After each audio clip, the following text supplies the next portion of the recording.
Salam alaikum, Azul, bonsoir.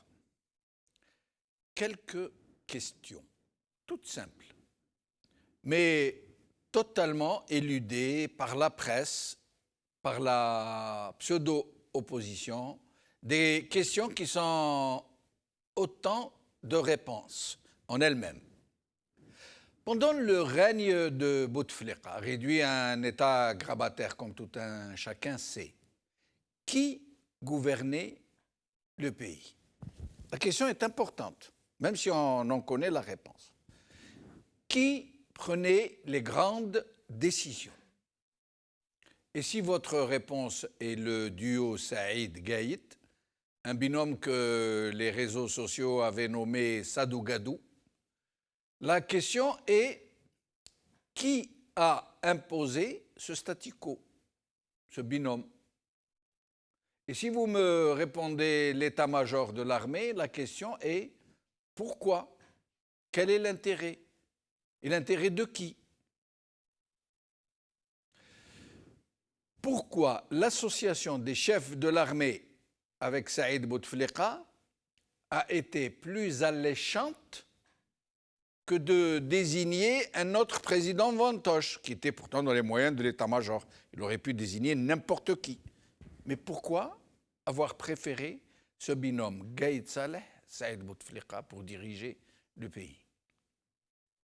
Et aujourd'hui, qui est réellement à la tête du régime? Et comme je sais que vous n'allez pas me répondre « Tebboune », bien sûr, ma question sera qui alors? Qui est à la tête du régime maintenant?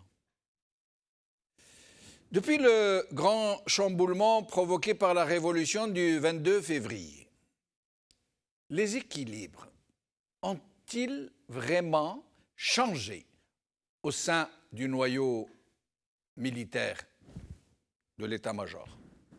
Et si votre réponse est oui, ma question est qui est, ou plutôt qui sont les véritables maîtres du pays?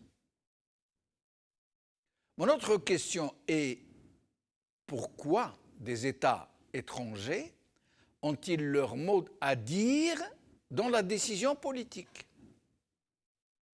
Et toutes ces forces qui tiennent le pouvoir, qu'ont-elles décidé pour la suite?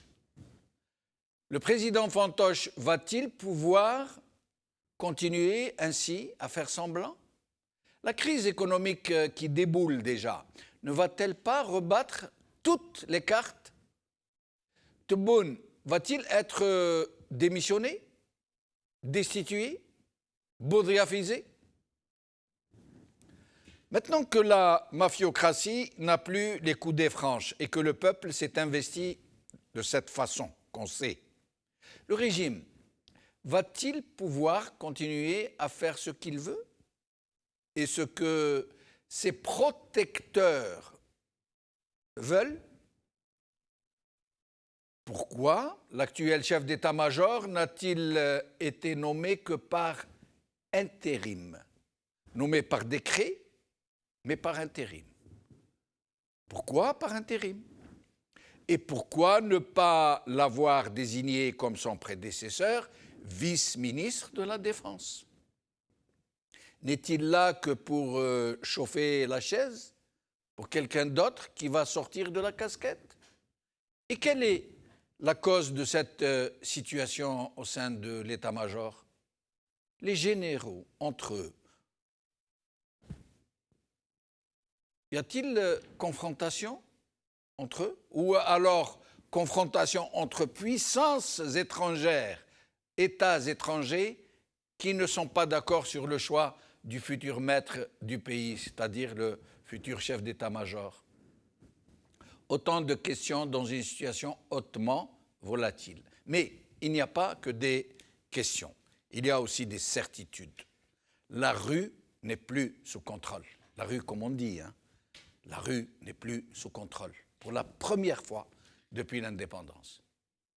Totalement réveillée d'une trop longue anesthésie, avec une conscience maintenant très vive et un sens très aigu de la réalité, le peuple algérien sait désormais que plus rien ne se fera sans sa volonté, que l'avenir de sa nation se joue en ce moment même et que jamais le régime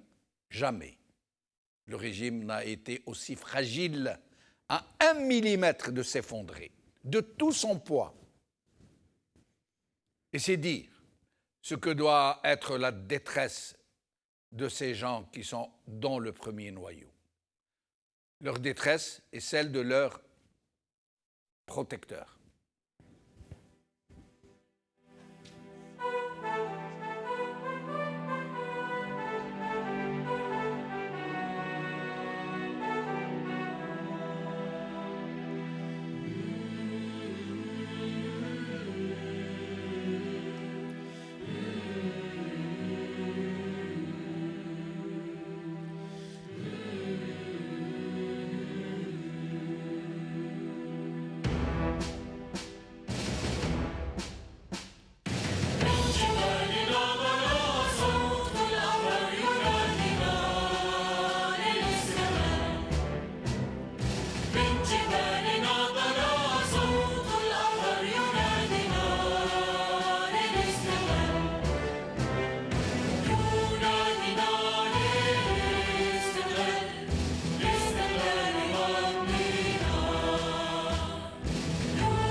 Algérie, Hirak, entre bilan et perspective.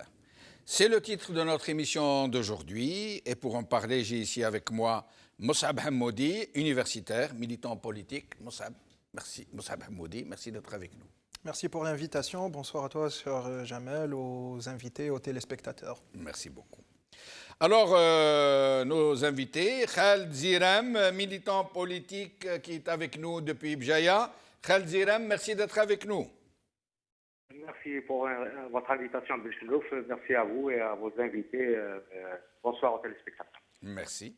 Hassan Moussi, depuis le Canada, depuis Montréal. Hassan Moussi, militant politique, très actif au sein du Hirak canadien. Hassan Moussi, merci d'être avec nous.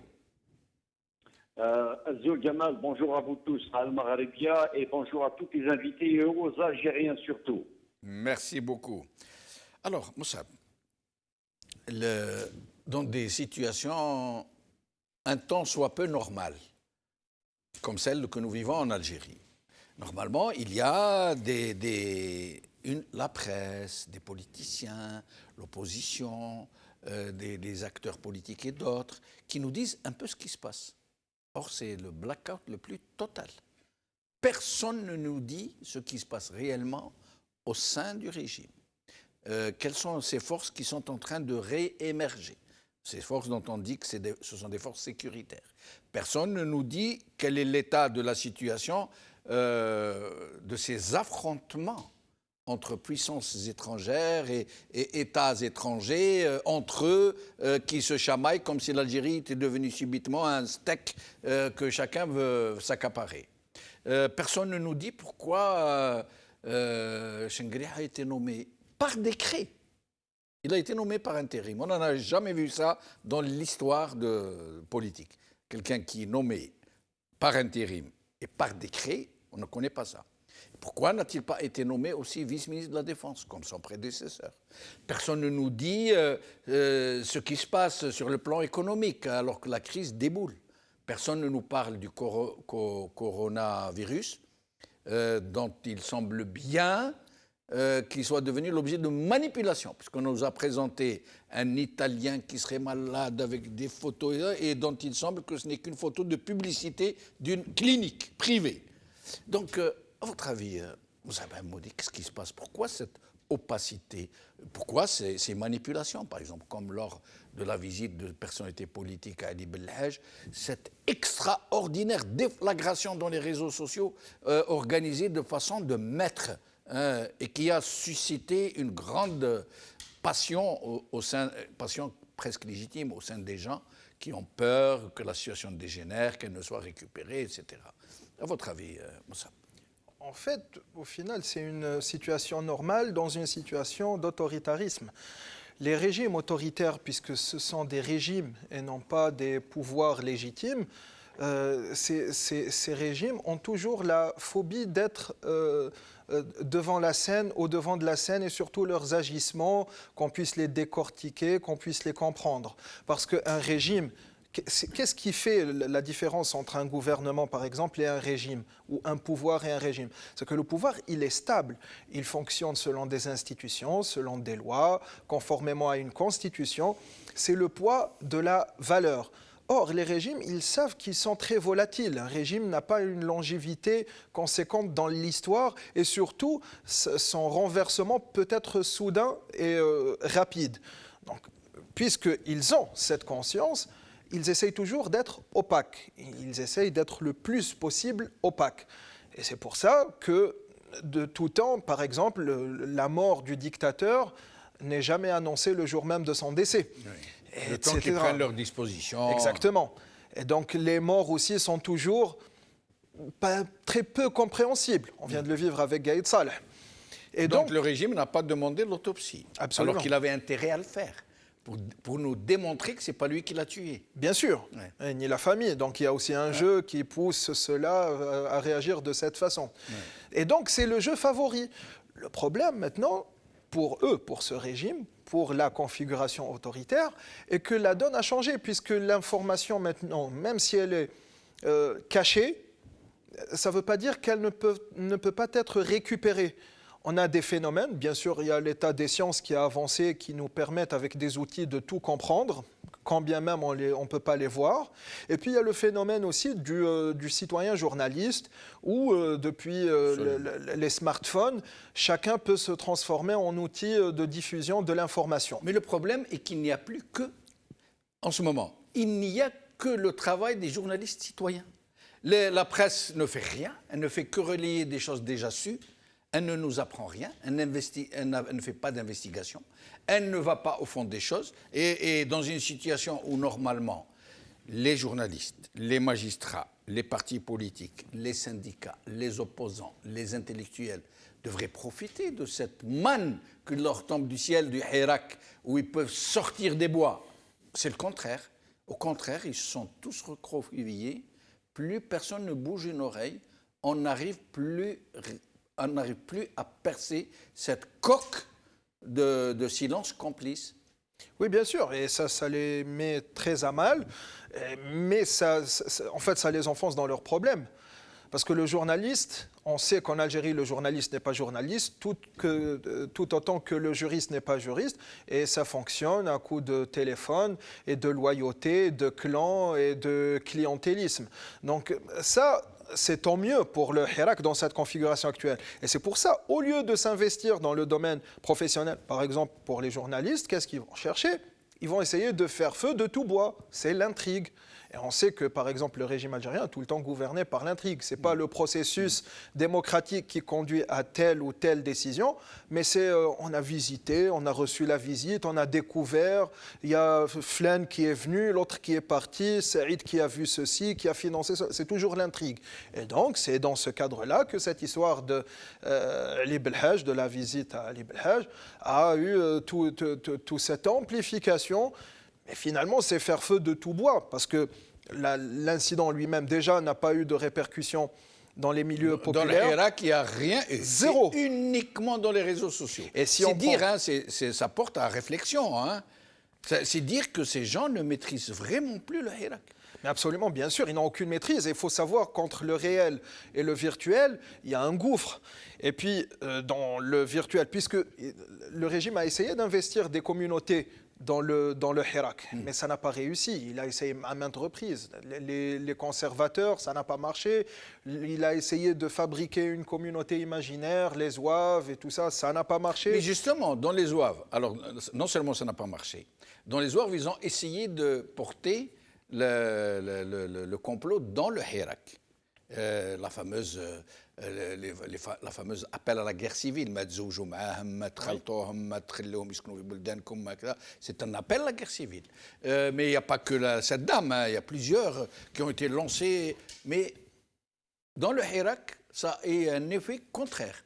On a vu des Oranais, des Annabi crier bravo alaikum ou le Jazair ftakhar bikum. On a vu des bijouts yadrou Louharna bravo alaikum ou le Jazair. Finalement, non seulement ils n'ont eu aucun effet, mais ils ont obtenu un effet contraire. Au point, on a eu même à Tizi Ouzou des vendredis où tous les Hirakistes de Tizi Ouzou scandaient en arabe. En arabe, oui, une première. En effet.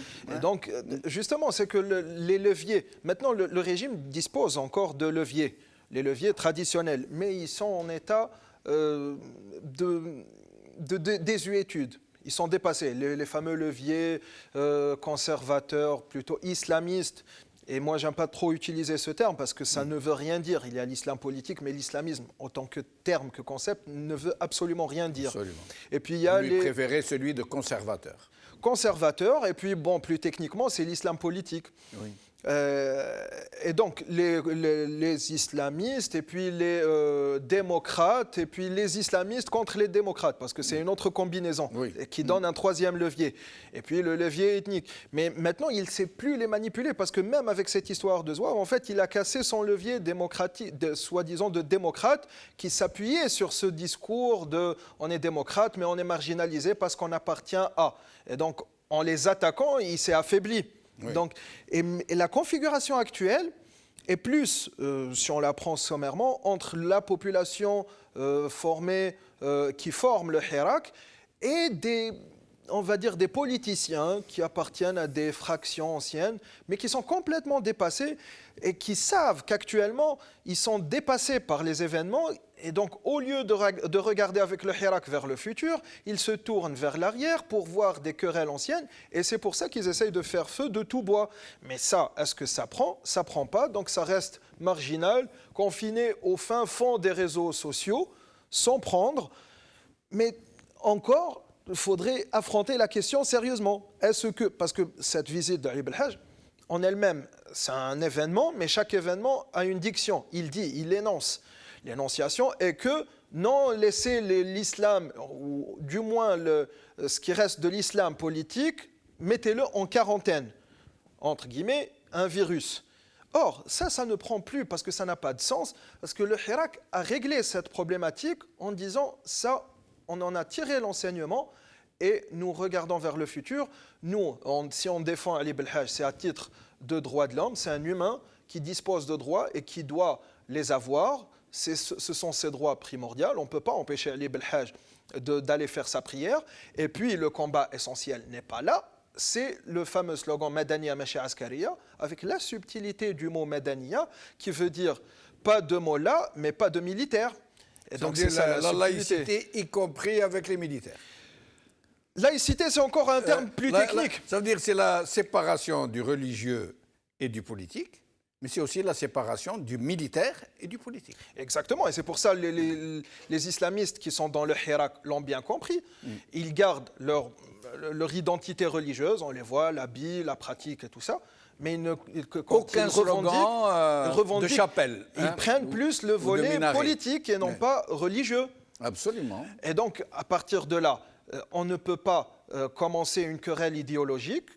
Et je suis vraiment étonné de voir quelques anciens diplomates ou quelques anciens politiciens faire revenir ce jeu qui ne règle pas les histoires du Hirak, mais qui arrange plus le régime. Et donc ça, il faut que ça cesse dans leur discours, dans leur tribune. Pardon, mais je crois qu'il faut que nous fassions la différence, dans cette histoire du moins, de Ali Belhaj, de la visite à Ali Belhaj, entre des gens dont on voit vite qu'ils sont missionnés, qu'ils ont été envoyés au charbon dans une action concrète, concertée, soudaine, très violente, qui utilise les mêmes... parce qu'ils connaissent un peu le substrat. Toute cette angoisse, toute cette peur de l'islamisme par certains, qui croient en toute bonne foi, en toute sincérité, que c'est un danger, et qui donc sont faciles à enflammer. Mais donc il y a deux catégories de gens qui ont très très violemment réagi. D'abord les gens qui manipulent et les gens qui sont manipulés, à leur insu, à l'insu de leur propre gré. Mais ça, c'est l'ancienne, justement, couche politique. Justement, c'est pour ça que je les ai appelés les politiciens. J'ai dit les politiciens, on pense à ceux-là. C'est qu'ils appartiennent à d'anciennes doxas. Leur logique est ancienne. Et donc, ils croient que le monde du 22 février, même s'il a eu lieu, ne change pas la donne. Et c'est là où ils se trompent. Parce que, très certainement, on a fini avec toutes ces histoires de takfir et d'éradication. Il n'y aura plus ça dans le paysage politique. Et puis, ils se sentent menacés parce qu'en fait, ça ira plus loin. En fait, il n'y aura plus cette binarité parce qu'il y aura un qui est un fonds de troisième. commerce très opportun. Très lucratif, sur le plan politique. Absolument. Mais après, la configuration va changer. Il y aura d'autres courants. Il y aura le courant révolutionnaire qui va se manifester politiquement. Mais l'erreur est quoi? C'est de se projeter très loin en avant. Alors qu'actuellement, le cheval de bataille, si j'ose dire, c'est déjà d'arriver à bâtir le terrain, à mettre le terrain politique. Le terrain politique, pour le moment, n'existe pas. L'échiquier politique n'existe pas. Il y a des pions, il y a selon leur poids, mais il faut construire l'échiquier civil. Et c'est ça le vrai nœud de l'histoire, c'est qu'il faut qu'on puisse arriver à l'exercice de la politique selon des règles politiques. Et pour ça, il faut unir nos forces contre le régime militaire. Parce que sans son départ, ce que vous préconisez n'est pas possible. C'est absolument pas possible. Et de on ne toute peut façon, pas, avec ce régime, avoir un exercice apaisé de la politique, démocratique. C'est impossible. Mais bien sûr, parce que les deux fractions, que ce soit les démocrates qui se transforment en éradicateurs ou les islamistes qui se transforment en clients ou en l'islam violent, enfin, dans ces expressions, ont vu l'expérience. Ils ont fait... les démocrates, directement, ils ont pactisé avec un régime militaire. Ils n'ont pas eu ce qu'ils souhaitaient. Ils n'ont pas obtenu. Mais ça, c'était hier, Moussab. Mais justement, je parle de ça. Et les islamistes qui se sont fait manipuler par ce même régime militaire n'ont rien obtenu. Donc, on a tiré les leçons de tout cela et on veut dire que ça, c'était avant et c'est plus maintenant le cas. On se tourne on regarde vers le futur pour un futur meilleur. Et ce jeu n'existe plus que dans la tête de ces anciens qui sont dépassés. Mais justement, aujourd'hui, la plupart des jeunes qui sont dans le Hirak, c'est-à-dire à peu près 80% des Hirakistes, n'ont pas connu cette période, n'ont pas connu du tout. Certains n'étaient même pas nés, d'autres étaient des enfants ou de jeunes adolescents. Oui, allez-y. En fait, c'est pas qu'ils ne l'ont pas connu, ils ne l'ont pas vécu, mais ils ont connu ce qu'on leur a rapporté. Voilà, mais de manière littéraire, c'est-à-dire qu'ils ont pu tirer les leçons.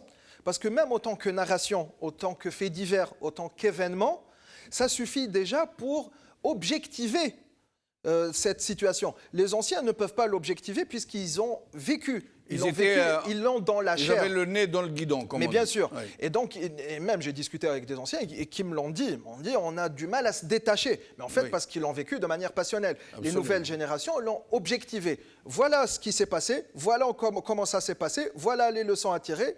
Ça ne marche pas. Oui, mais ma question est, comment se fait-il que certaines forces politiques, si on tentait qu'on peut les appeler comme ça, qui sont des minorités extrêmes, ce sont vraiment de petites minorités politiques, mais qui sont très agissantes. Mais comment parviennent-elles, ces minorités, notamment certains partis, certaines formations politiques, certains intellectuels ou dits intellectuels, comment parviennent-ils à capter autant l'attention de l'opinion publique, des réseaux sociaux, alors que la plupart des gens qui sont dans les réseaux sociaux n'ont pas vécu ces événements et qui ne sont pas particulièrement perméables à la menace qu'on leur agite, à l'épouvantail.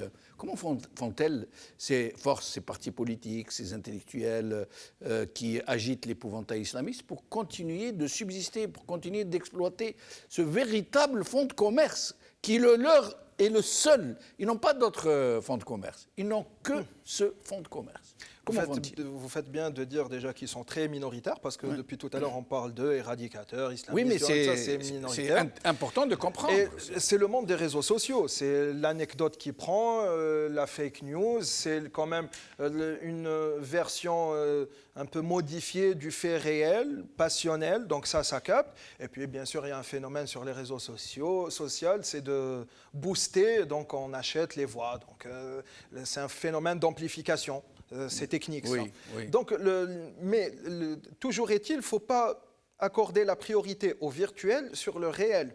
Oui. Parce que même si ça reste un discours qui peut aller s'y tenter de dire que ça marche, ça prend dans les réseaux sociaux, il faut voir la répercussion. Il faut lier le réel, donc l'exercice de la politique dans les réseaux sociaux, avec sa répercussion sur la réalité. Sur la réalité, le hirakiste, ou la hirakiste, conservatrice ou conservateur ou progressiste, quand il pose son téléphone, il écrit sa pancarte, il la dessine, il la façonne de manière esthétique, il écrit ses revendications, le discours politique est sous-jacent, il sort dans la rue, tout ça ne sort pas.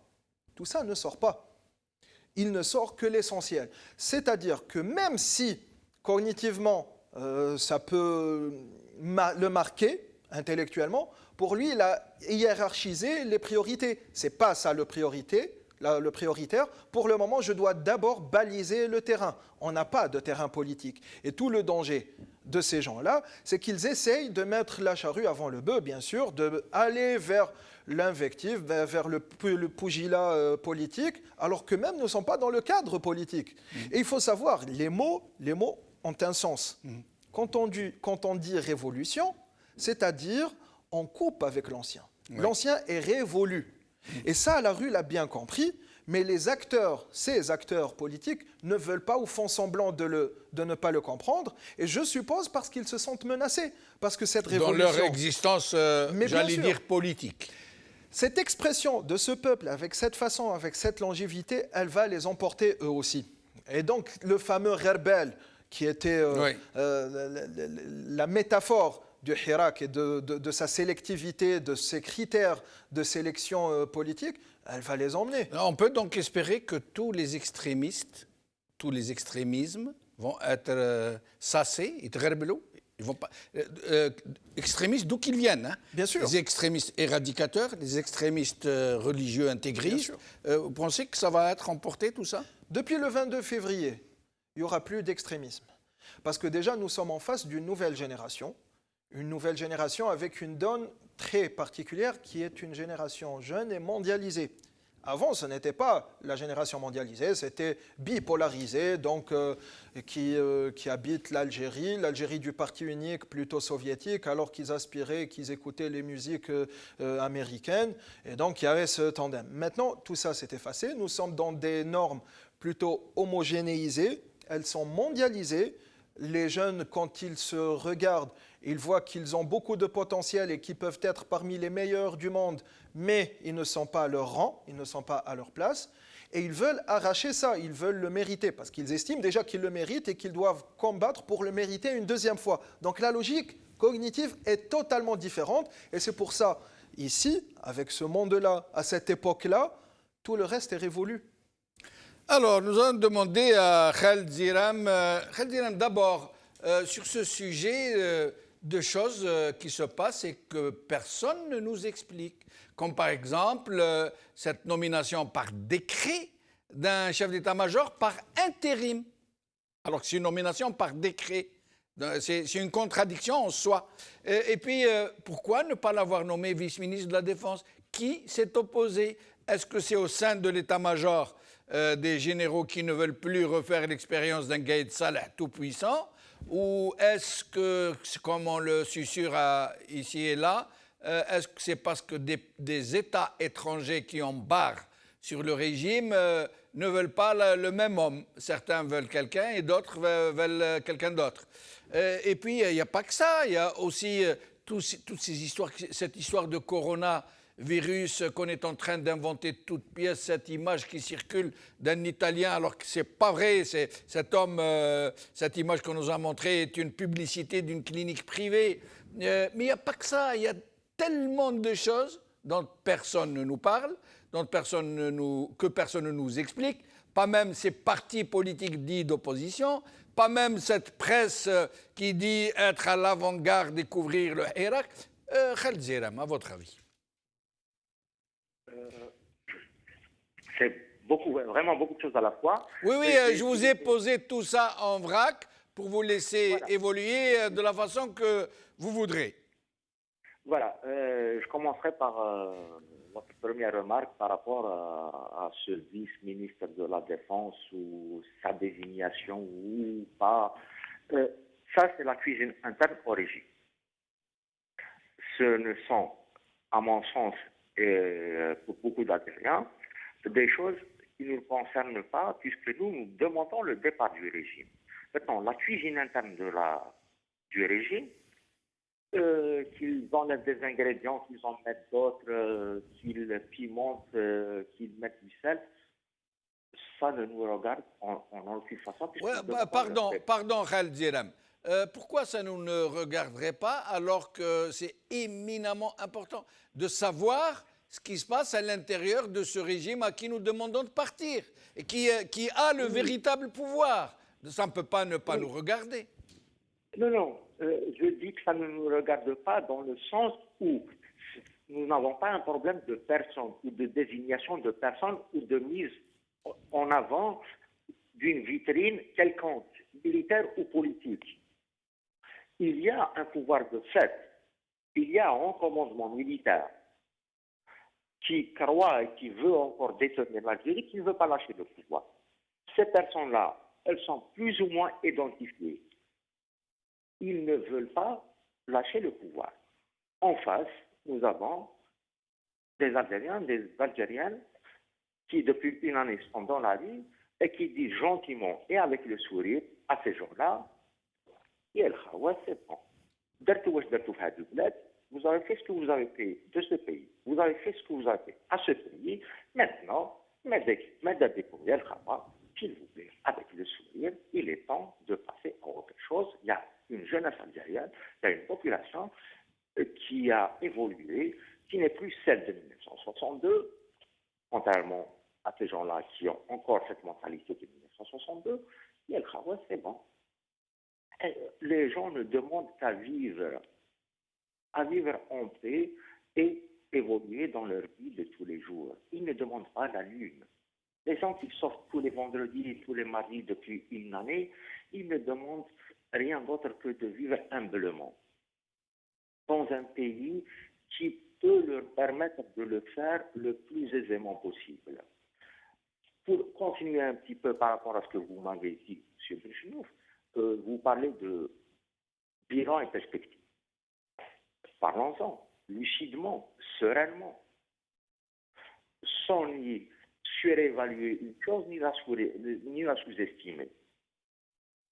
Tout le monde s'accorde à dire aujourd'hui que depuis le 22 et les réalisations de cette révolution populaire, de ce Hirak, de ce soulèvement populaire, sont énormes, sont saluées de partout le monde. Oui, même ce pouvoir que nous voulons dégager qualifie ce Hirak de béni. Y compris Tebboune, hein? Oui, la vitrine politique du régime. Oui. Remarquez, Tebboune a raison de considérer que le Hirak Moubarak, le Hirak est béni, puisque sans le Hirak, il ne serait jamais président. Voilà. C'est le Hirak qui l'a mis à la place là où il est. Absolument. Donc, il a de quoi remercier. Donc, pour ce qui est des bilans, n'est aveugle que celui qui ne veut pas voir, ce n'est pas la peine aujourd'hui de passer en revue toutes les réalisations, tous les acquis, toutes les avancées sociales, politiques qui ont eu lieu dans ce pays. ça nous prendrait énormément de temps pour rémunérer toutes ces avancées, tous ces acquis. Ça, c'est une question de bilan. Maintenant, il est apparu, à partir du printemps passé, des hératosceptiques, des pressés, des intéressés, des rabat-joie et des nihilistes. La rue a fait avec tous ces gens-là. Vous avez votre avis sur la chose? Nous sommes encore dans la rue. Une année est passée. Coup de force du 12-12, oui, ils ont eu les moyens de le faire, ils l'ont fait, mais la rue reste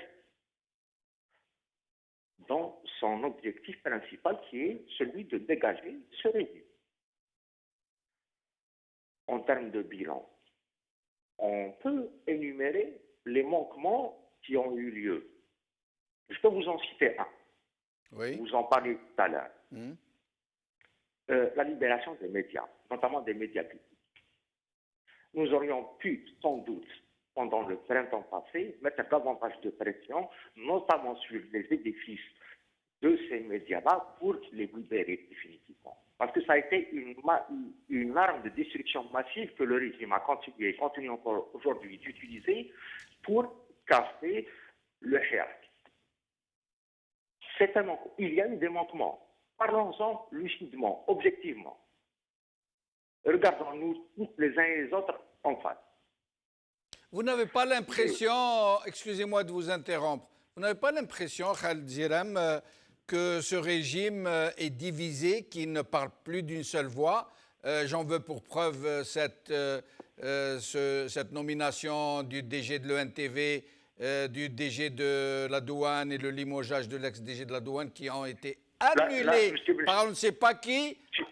Monsieur Benchnouf, s'il vous plaît, ça c'est la marque de la fabrique.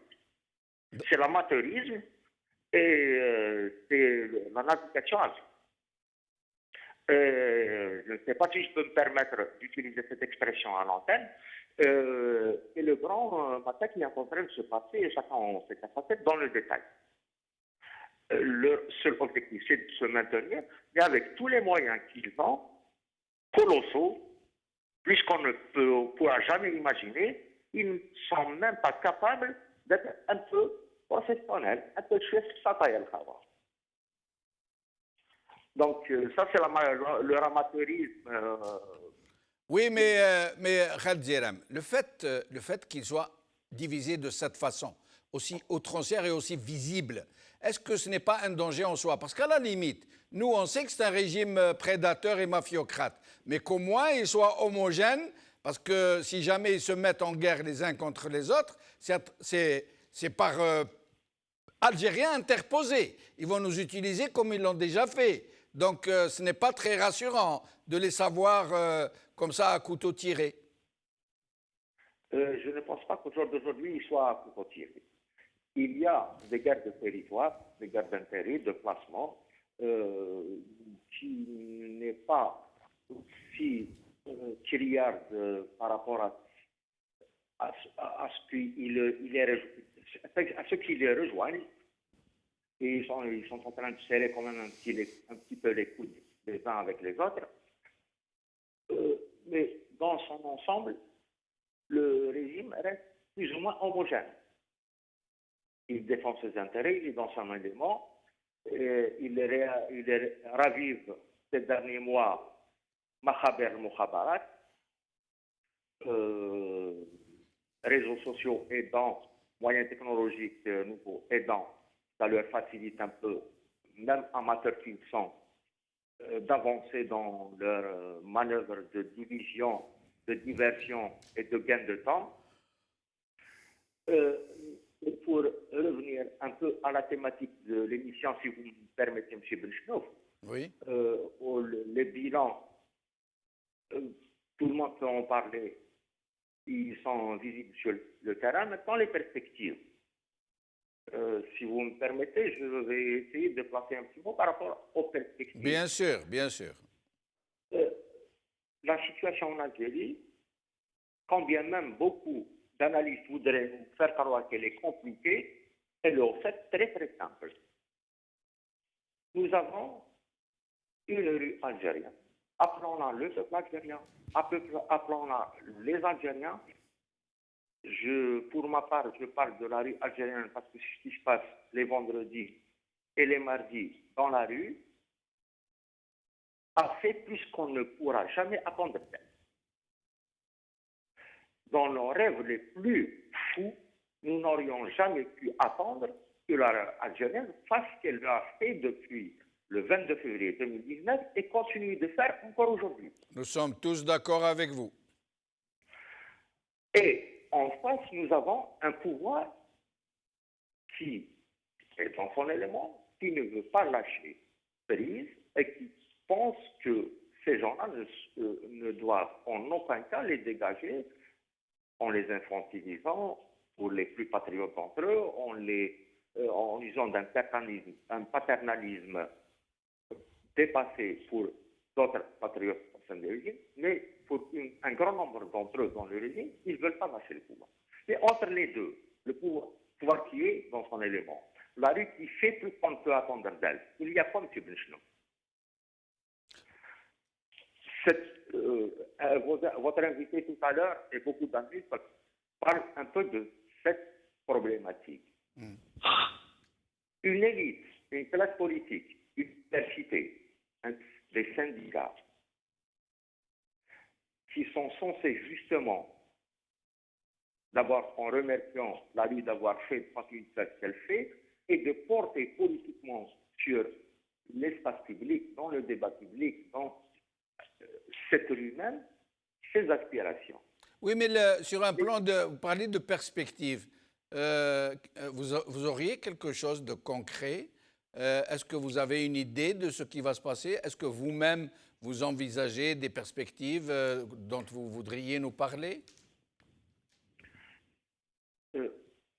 D'abord, continuer à faire confiance à la rue algérienne, à la jeunesse algérienne qui a fait le 22 janvier 2019. Continuer à faire confiance et à être confiance par rapport à cela. Paris ne s'est pas fait en un jour, comme on dit. Ça prendra sans doute du temps. Il y aura peut-être des prix à payer, plus que ceux que nous avons déjà payés. Il y aura sans doute d'autres formes de lutte à envisager. Mais une chose est sûre, il s'agit d'un déterminisme historique. La rue algérienne ou le peuple algérien, appelons-le comme on veut, a le choix entre deux choses. Ou réussir, ou réussir. Et par rapport aux perspectives, le 22 février 2019 a mis fin à un mode de militantisme et de lutte qui est hérité du mouvement national né dans les années 20 dans l'immigration en France.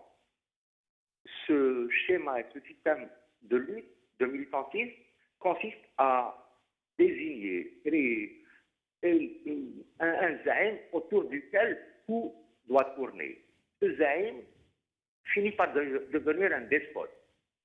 Depuis le 22 février, notre jeunesse, la jeunesse algérienne, dit que ce mode de militantisme et de lutte est définitivement relégué à l'histoire. Maintenant, il n'y a plus de zaïm. Nous sommes plus des zaïms, il n'y a plus de zaïm. Les Algériens sont dans la rue.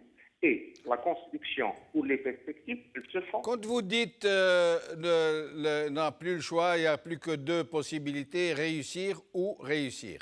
Je salue votre optimisme, nous en avons vraiment besoin. Mais au sujet de cette affaire de la visite à Ali Ben Haj et du tollé que tout cela a soulevé dans les réseaux sociaux notamment, laisse croire que ce n'est pas aussi facile que vous l'avancez, que nous restons fragiles, que nous restons sujets à des manipulations qui pourraient, à Dieu ne plaise, nous plonger dans au moins l'expectative. Cette visite de quelques personnalités à quelqu'un dont les droits ont été violés a été fortement, très fortement dénoncée par des gens au nom de la démocratie. Oui, très bien. Qui, à votre avis, alimente un peu tout on va appeler ça débat, ce n'est même pas un débat, cette diversion supplémentaire, Cette polémique. cette polémique, cette petite tempête dans un verre d'eau. Oui. Les Algériens se rencontrent, que les Algériens se rencontrent, quels qu'ils soient. Ça est d'une. Les gens qui alimentent cette polémique, comme vous l'appelez, pas tous certainement, je ne vais pas jeter l'opprobre sur tout le monde, font partie justement d'une certaine élite qui a atteint ses limites historiques, qui n'a pas compris que le 22 février a mis fin à un mode de militantisme et que la jeunesse algérienne est passée à autre chose. Si vous ne me croyez pas, allez le vendredi prochain dans n'importe quelle ville algérienne et discuter avec les gens qui sont dans la rue. Et parlez à eux de ces gens-là, de cette fameuse rencontre. Et après, c'est ça qui va nous faire perdre notre objectif. C'est vrai qu'au sein du Hirak, cette polémique n'a pas eu prise du tout. Elle a glissé comme de l'eau sur des plumes aquatiques. Mais il n'en demeure pas moins que les réseaux sociaux restent un cœur battant du Hirak et que les réseaux sociaux ont été profondément affectés par cette polémique, si tant est que nous pouvons l'appeler ainsi. Il y a des rémunérés, des intéressés, il y a des gens qui campent encore sur des positions anciennes, qui n'arrivent pas à mettre à jour le logiciel à l'heure du 22 février. Allez, ça existe. Mais l'essentiel aujourd'hui, c'est de nous rappeler depuis notre objectif. Nous avons un objectif, c'est de dégager ce régime qui s'est accaparé le pays depuis l'indépendance de l'Algérie. Et il y a une jeunesse qui dit que nous voulons vivre tout simplement. Nous ne voulons ni rentrer dans des considérations. Après, et restez avec nous, Khaled Direm, je reviens à vous dans un moment. Hassan Moussi, donc d'abord, même question sur toutes ces zones d'ombre dont on ne sait rien, sur cette absence assourdissante de la presse, des partis politiques, des intellectuels, des observateurs censés nous mettre un peu de lumière sur tout ça, mais pas seulement. Ces luttes, pour le moment, affleurées, mouchetées entre les barons du régime, ces ordres, ces contre-ordres, cette pesanteur et surtout ce rôle d'État étranger qui pèse sur les régimes et qui, chacun de son côté, tente d'imposer leur volonté aux gens au maître de l'heure, j'allais dire.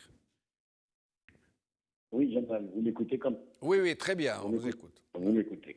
Je crois que moi, par contre, à la différence de mes deux collègues, celui qui est avec vous et notre ami Sirem, bon, vous m'avez posé une question bien particulière, pas pour la totalité du sujet. Non, je vous ai posé la même question. Et puis, de là, nous sommes partis vers autre chose. Rassurez-vous, je vous ai posé la même question. Donc, je peux me permettre de sortir, d'aller du coq à l'âne. Bien sûr, évidemment. Bien sûr, Jamal. Donc, je vais commencer par ce que... D'abord, je voulais vous faire une remarque, parce que là, je venais de rentrer chez moi, je vois une bande noire sur le 1/4 de mon téléviseur. Est-ce que c'est normal ou non sur Mararibia? Ah non, nous, ici, on capte normalement. Il y a une bande, il y a même un ami à moi qui m'appelle pour me dire il y a un tableau noir qui cache le 1/4 du téléviseur. Ceci dit, c'est pas grave. On va régler ça. Je rejoins, mon ami Zirem m'avait dit réussir ou réussir. Moi, je dirais, nous allons jusqu'à la victoire car nous vaincrons. Vous m'entendez, Jamal? Oui, on vous entend. Maintenant, s'agissant du pouvoir Jamal, ce n'est pas une surprise pour nous autres Algériens. Les pouvoirs successifs algériens depuis 62 à ce jour ont toujours joué à ce jeu de cachotier. Notre pouvoir s'est investi dans la gestion du mensonge. C'est à mon sens la seule possibilité qu'il avait pour passer ses conneries, de signer ses contrats à sa convenance, pour remplir les poches. C'est dans sa logique. C'est dans sa logique, si vous voulez, je dirais moi, de faire dans la diversion, la récupération, vous voyez, la récupération du 22 février, etc., etc., et autres jeux diaboliques. À mon sens, moi, je vois ce pouvoir qui fait donc des nominations entre eux, ils nomment qui ils veulent, ils se dégomment entre eux, ils s'emprisonnent entre eux, comme si en Algérie, il n'y a pas de peuple. Comme si en Algérie, il n'y a pas de peuple. Et le pouvoir algérien, à mon sens, moi, il applique la devise suivante, Jamal. Il applique la devise, selon eux, nous sommes les généraux et quelques hauts placés politiques qui gérons le pays à notre manière, et vous, le peuple, taisez-vous et mangez-vous. Je dis bien taisez-vous et mangez-vous. Donc voilà comment je conçois un peu le système politique algérien jusque-là. Maintenant, moi, vous m'avez posé aussi la question par rapport à l'ingérence étrangère dans ce qui se passe un petit peu en Algérie. C'est ça, Jamal, hein? Oui, oui. Là, à ce niveau-là, moi, je dis, je le redis, il n'y a pas un pays au monde aujourd'hui qui ne cautionne pas le pouvoir algérien. Y compris le Canada, ce pays... Vous voulez dire qu'il n'y a pas un pays au monde qui cautionne. Vous avez dit l'inverse, je crois. Vous avez dit l'inverse. Je le dirais autrement. Tous les pays du monde cautionnent le pouvoir algérien. Ah bon? Tous. Vous pensez, par exemple, le Canada, vous pensez qu'il cautionne Oui, j'allais continuer, Jamal, si vous permettez. On discute, Hassan. On discute, Hassan. Non, il faut qu'on parle, on échange un peu. Oui, il faut qu'on parle. Je suis d'accord avec vous. Je dis que tous les pays du monde cautionnent le pouvoir algérien parce qu'ils rapident des choses à manger, ils trouvent leur profit là-dessus, ils continuent. Et pour le Canada, oui, le Canada, si vous voulez, il fait un petit peu exception parce qu'il n'a pas de grands marchés, de grands contrats. Il est loin de l'Algérie, il ne se mêle pas des histoires algériennes. Maintenant, je passe un petit peu à l'histoire du coronavirus. Moi, je vous dirais à Jamal, il y a le corona Issaba. Le corona Issaba est beaucoup plus dangereux et beaucoup plus grave que ce coronavirus. Les Algériens meurent chaque jour dans nos hôpitaux. Nos hôpitaux sont des mouroirs. Pour une petite grippe insignifiante, le patient est mort dans un hôpital algérien. Donc on n'a pas à parler de ce coronavirus. La donne est trop grande. Et puis en plus, ça m'étonne qu'il y a vraiment des cas de coronavirus en Algérie. On l'a inventé tout simplement pour nous dire demain, on risque des épidémies de coronavirus. Là, au sujet de cette polémique née de la visite de personnalités politiques à Ali Ben Haj. Ok. Là, moi, je vous dirais, Jamal, je vous dirais que je préfère être un islamiste et faire partie du Hirak tout en criant haut et fort l'échec, la faillite et la lâcheté du pouvoir que de me faire passer pour un démocrate et suivre le sens des blindés et des canons. Ça, je le dis, je le redis. Je m'explique.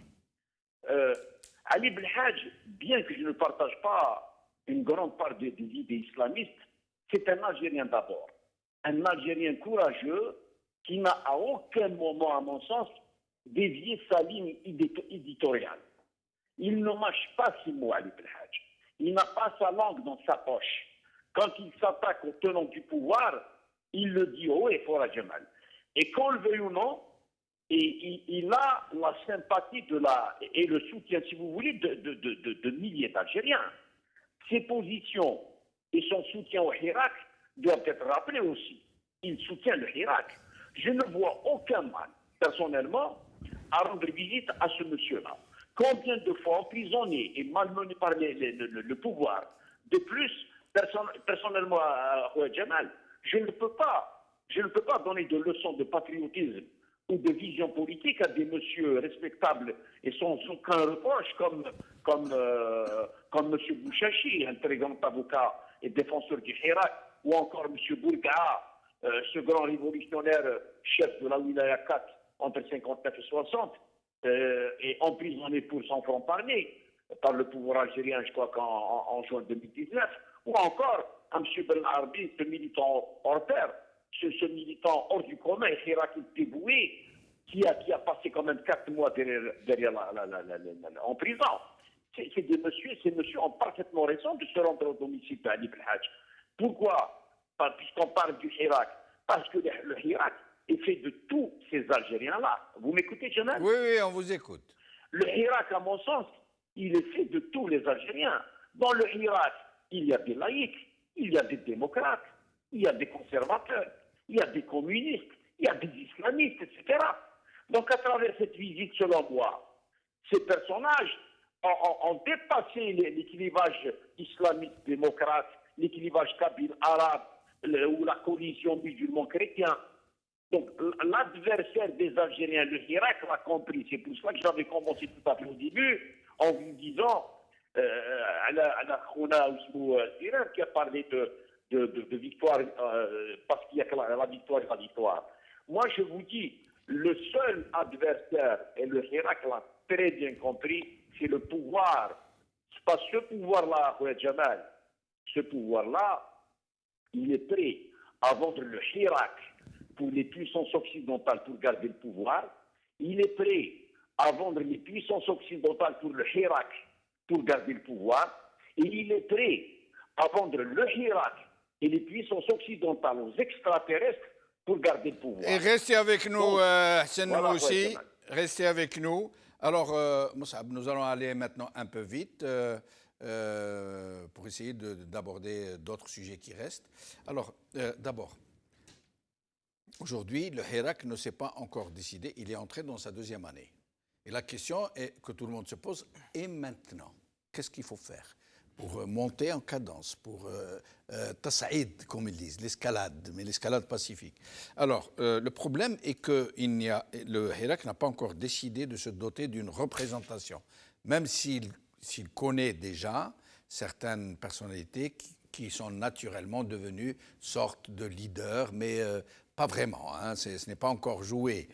Le problème est que dans cette absence de représentation, de leadership, les partis politiques en présence, tous les partis, y compris le RND, tous veulent jouer le rôle de représentant du Hirak. Alors que réellement, moi, ça me pose problème personnellement.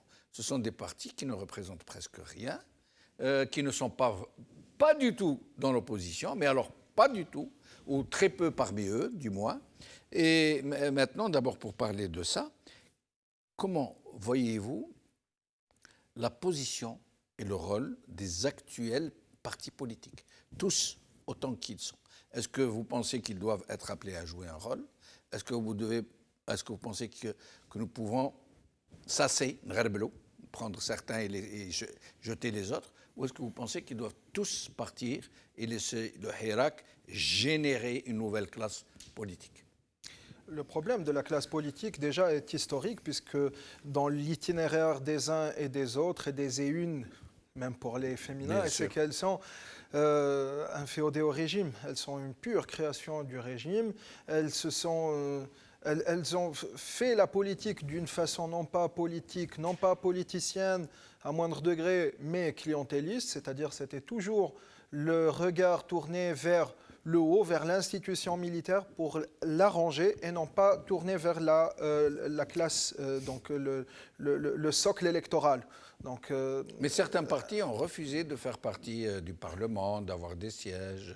Oui, ceux-là sont encore la bienvenue. Et je suppose qu'ils n'ont pas... D'ailleurs, on le voit, la configuration est simple. Il faut savoir qui est admis à sortir dans le Hirak et qui est chassé le vendredi de Hirak. C'est le meilleur thermomètre. Donc voilà, ça c'est un bon... Les partis qui sont admis... Pourtant, je vais vous donner un exemple pour vous dire que je ne suis pas d'accord avec vous.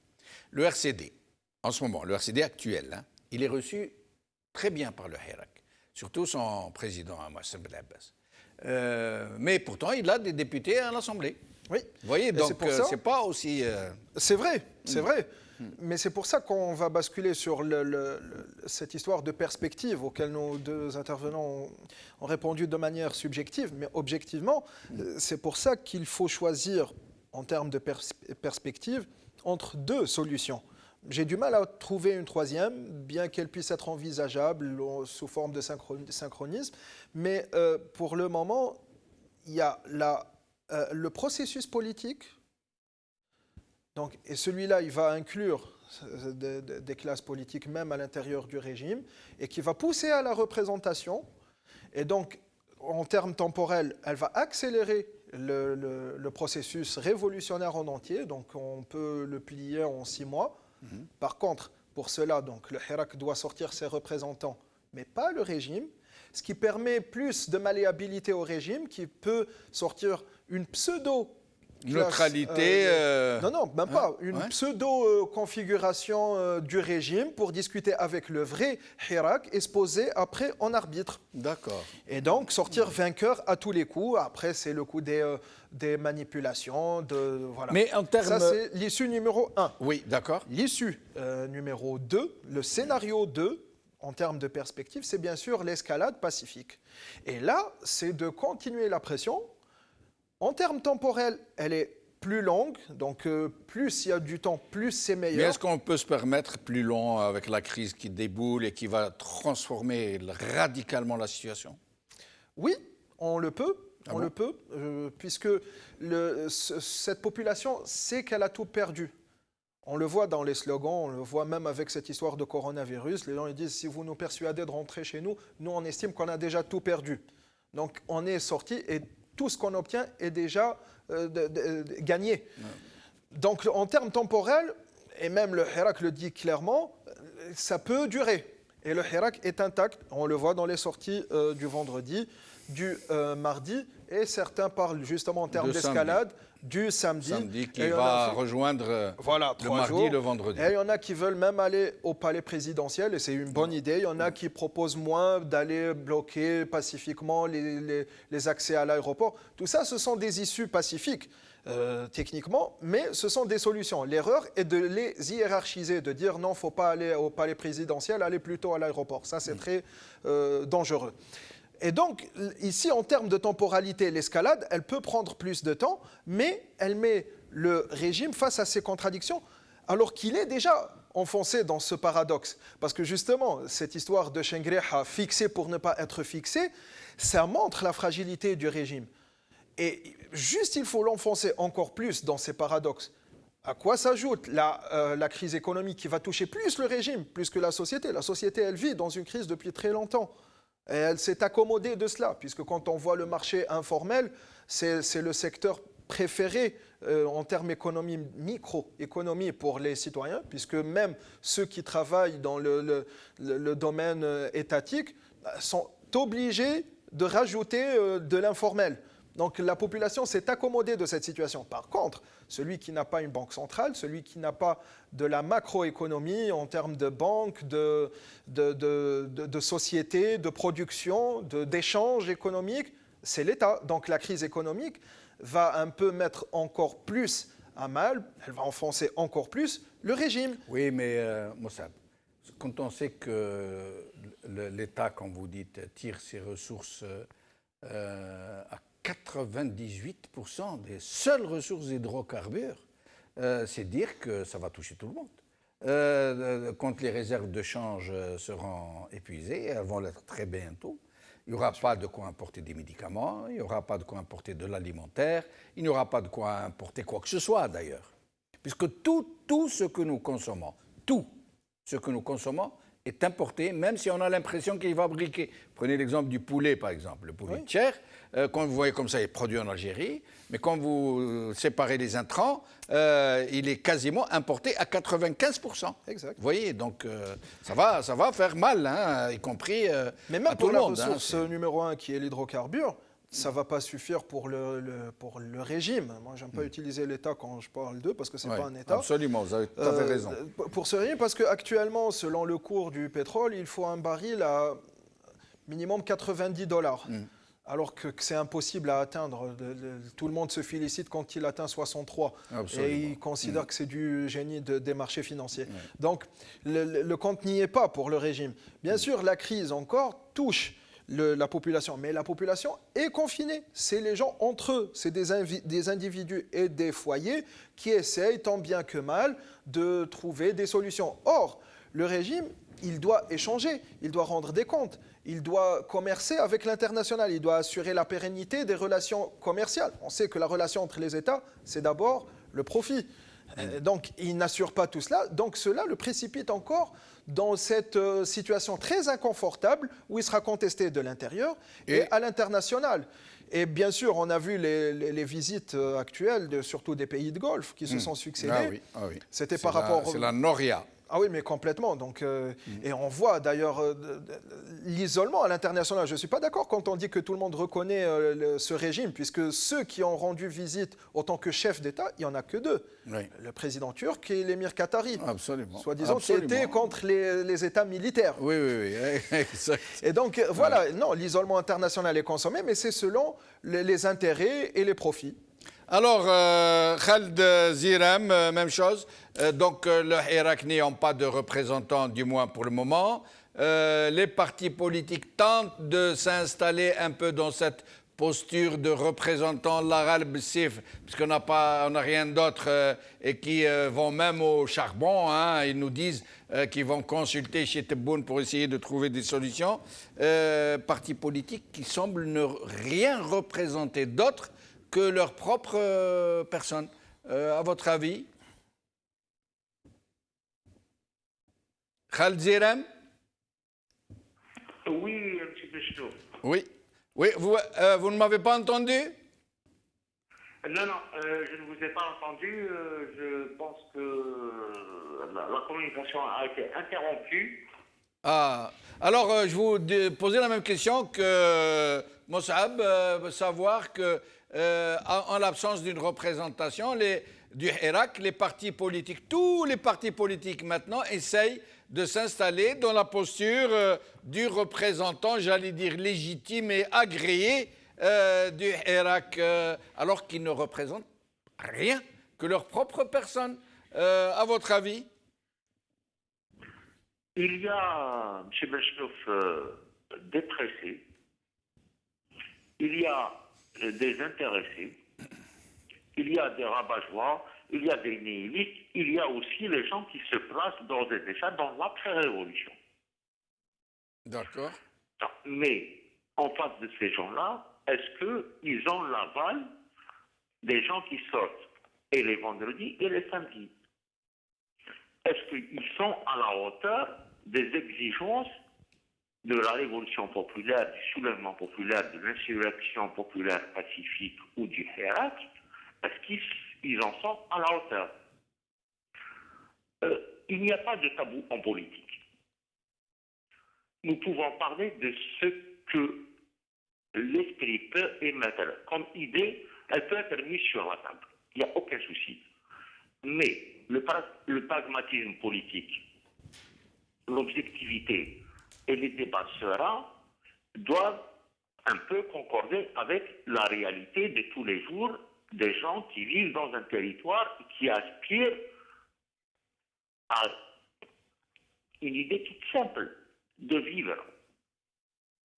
Est-ce que ces gens ne sont pas encore dans d'anciens schémas qui ont été dépassés par le 22 février? Je ne veux incriminer personne. Oui, allez-y. Les partis politiques dits démocratiques, les partis politiques dits conservateurs, les organisations de masse, le mouvement associatif, les syndicats sont devenus, par la force des choses, nous n'avons pas le temps d'expliquer dans le détail pourquoi ils sont devenus ce qu'ils sont devenus. Ils sont devenus, pour une grande partie d'entre eux, pour ne pas dire plus, des appareils. Si ces gens aspirent encore à une existence politique, à une existence effective dans la société, ils devraient se défaire de pratiques héritées du régime que nous combattons. Si ces gens-là, y compris le FLN, le RND, qui vous voulez, veulent avoir une existence politique dans l'Algérie de demain, il est temps qu'ils fassent un peu le ménage chez eux-mêmes. Parce que oui. il y a dans beaucoup de... je termine sur ça, M. Bouchot. Oui. Dans beaucoup de formations politiques, une jeunesse, des lumières, des gens qui ont un potentiel, qui sont dans ces formations politiques castrées. On leur donne jamais, on leur donnera pas, dans la configuration actuelle de ces formations politiques, la possibilité d'émerger, de mener une vie politique militante, parce que l'appareil fonctionne sur l'ancien schéma hérité, comme je disais tout à l'heure, du mouvement national né dans les années 20 dans l'immigration. Et restez avec nous jusqu'à la fin de l'émission. Je suis désolé de vous interrompre. Nous arrivons à la fin de l'émission. Il ne reste plus de temps. Hassan Moussi, le mot de la fin. Sur le même sujet, même question, si vous l'avez entendu. Oui, j'ai entendu Adjamal. Moi, je dirais, pour répondre à cette question-là, moi, je dirais que le Hirak va prendre le temps qu'il faut, Adjamal. Pourquoi? Je sais que sur le plan économique, je suis économiste de formation, je sais que sur le plan économique, l'Algérie va mal. Et il ira mal dans quelques temps. Nous sommes à 62 milliards de dollars de réserve de change.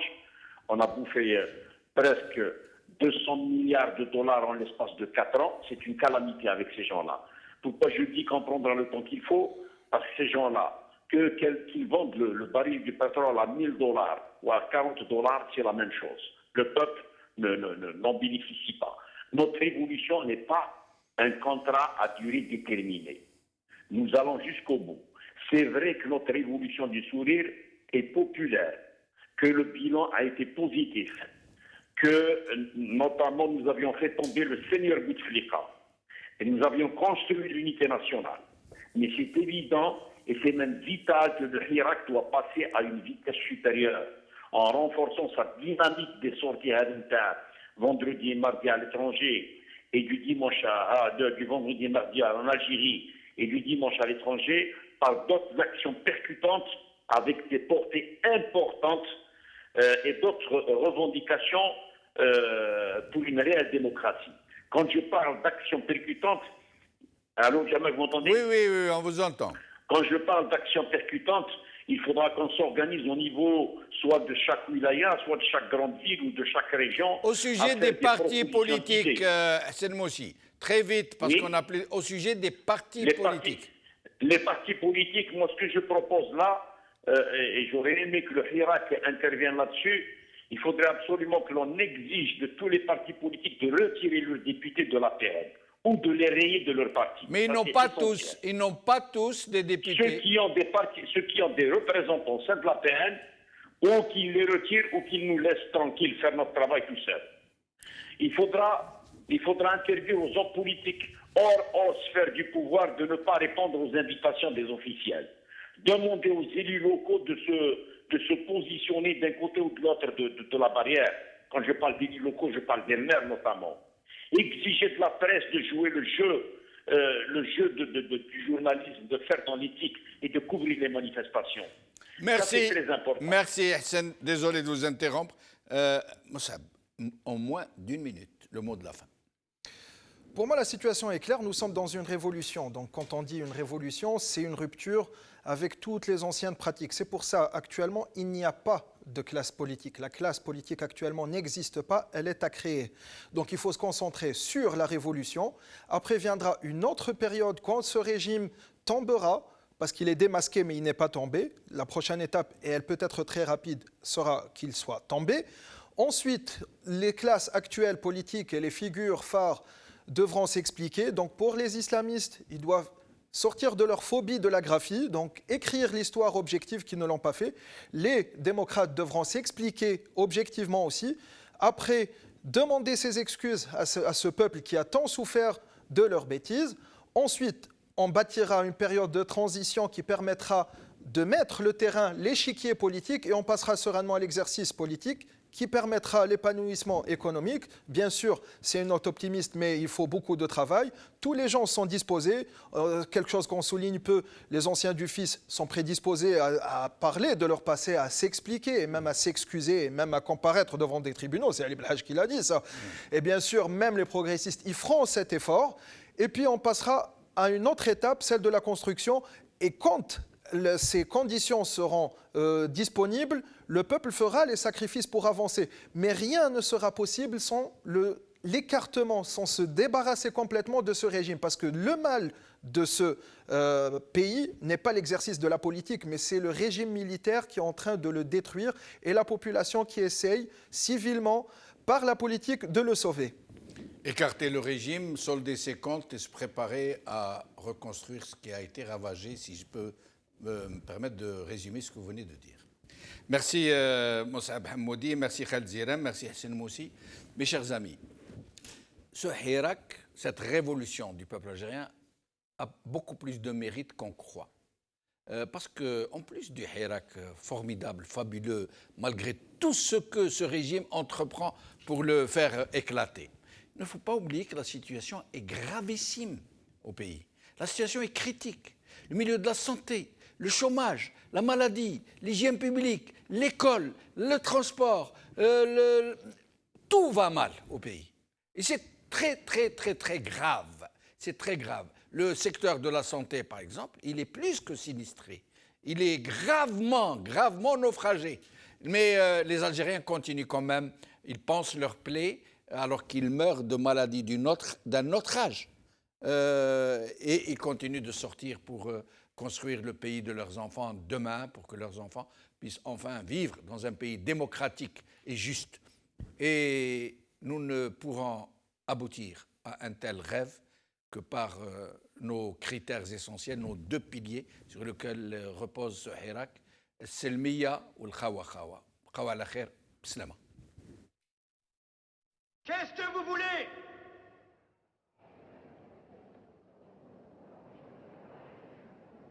الاستقلال! روحوا بلادنا! الاستقلال! الاستقلال! الحق حريتنا! هدوا خمس لنا بهدوا!